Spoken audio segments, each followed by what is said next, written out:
So magandang araw mga lods. Andito po rin yung Kuya Era para magbigay ng konting kalaman sa kanyang Tagalog word for 28.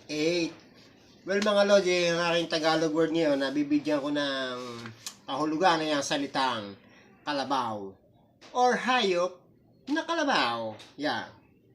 Kami naman. So mag-umpisa na po tayo ha mga lods. Bale, salita pong kalabaw is maraming kahulugan. Lalo pat na bigyan ng ika nga double word. Ayan, may meaning na po yun ha. So, para po kayo lubos na maintindihan mga sinasabi mga lodi. Halimbawa po ay lakas kalabaw. Ayan. Well mga lodi, ano po ba lakas kalabaw? Siyempre ang kalabaw, likas na malakas yun eh. Nagamit yun ng ating mga kababayang magbubukid o mga tawag po doon. Farmer in English. Magsasaka. So, ang ibig sabihin po mga lodi ng lakas sa baliktad, lakas kalabaw. Halimbawa po sa isang opisina, may nag-apply ng trabaho, may nag-apply. Ngayon, napapasok, ini-interview.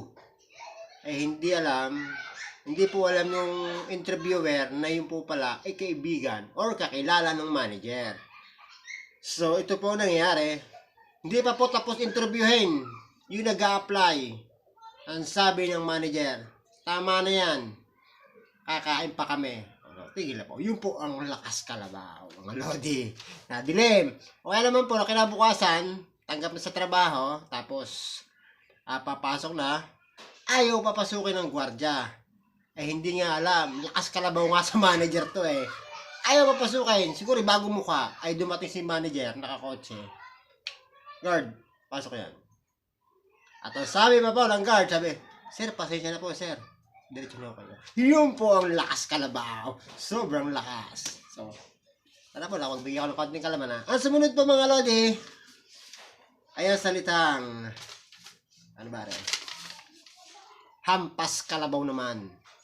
Ano naman ang hampas kalabaw?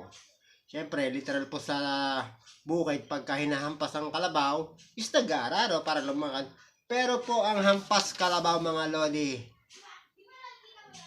ay ang salitang kumbaga po napalaban ng suntukan, boxing. Yan. Ito po ang boxing ha. Pero pag ang mga bata ay nagsuntukan at ganito ang tayo, yun po ang hampas kalabaw. Suntukan na ang kanyang gamit ay pahampas. Sa halip na pasuntok. Hampas kalabaw. Yun po ang hampas kalabaw. Suntukan na pahampas.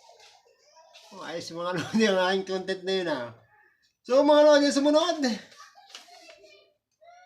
Trabahong kalabaw. Ano naman ang trabahong kalabaw? Siyempre malakas nga po ang kalabaw eh.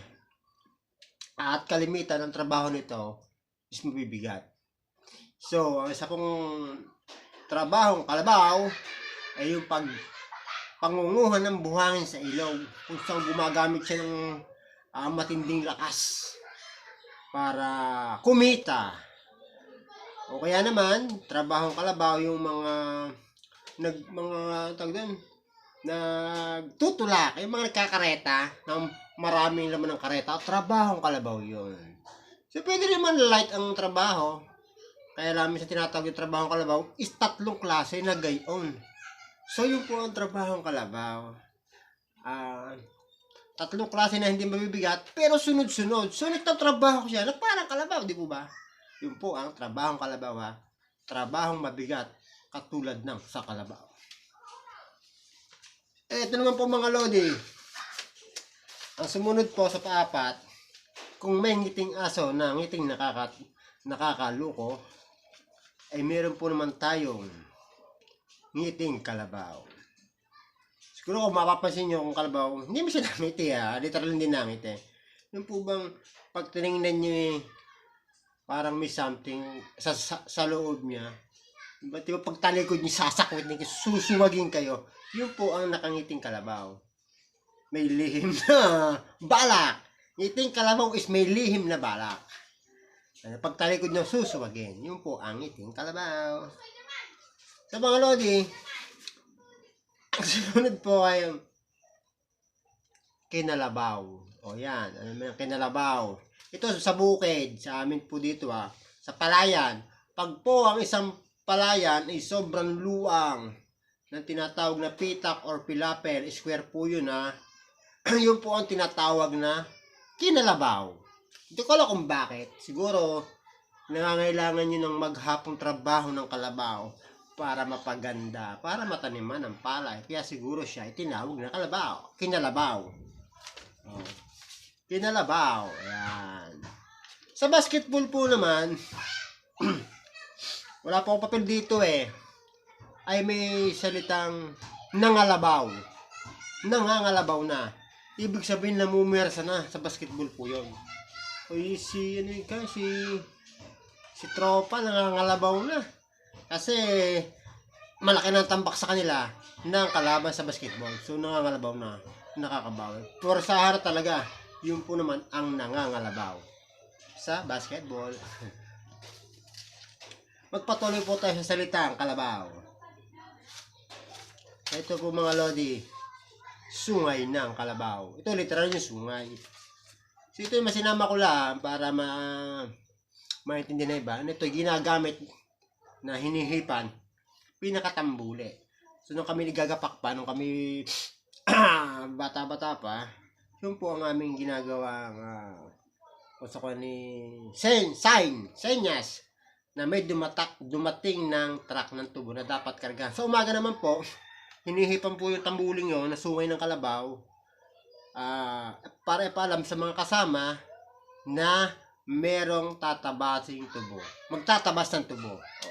Sa tanghali, pag nagpahingahan at nagtambuli uli gamit ang sungay ng kalabaw, eh may truck naman at magkakarga. So yun po ang sungay ng kalabaw. Ay ginagamit na tambuli. Sungay ng kalabaw. Eh mga lodi, ito naman, manggang kalabaw. Yan, napakatamis ito. Itong manggang kalabaw na ito ay matamis. Siyempre, lalo tinog. Iba ito sa manggang piko. Ang manggang kalabaw po ay malaki. Na pagkahilaw ay sobrang asim naman. Hindi ko ata kayang kainin yun. Pero lagyan ng bagoong. Yun po, manggang kalabaw Kasi puro kalabaw nga po tayo eh. So ito naman mga lodi ha. Tikling kalabaw. Yan. Bakit tinawag na tikling kalabaw ng isang tikling? Kasi po, ang literal na size po ng tikling is mga ganito lang. Yan. Tinawag siya tikling kalabaw pag siya malaki na. Oversize sa normal size na tikling. So, yun po ang tikling kalabaw. So, mga lodi, salamat sa inyong panonood. Sana po napagbigay ako ng konting kalaman sa aking Tagalog Word Part 28 at na topic ay kalabaw. So, salamat. Huwag niyo pong kakalimutan mag-like, mag-comment, mag-share. At ang higit sa lahat ay mag-subscribe sa aking YouTube channel, Kuya Erap Tribe. So, salamat.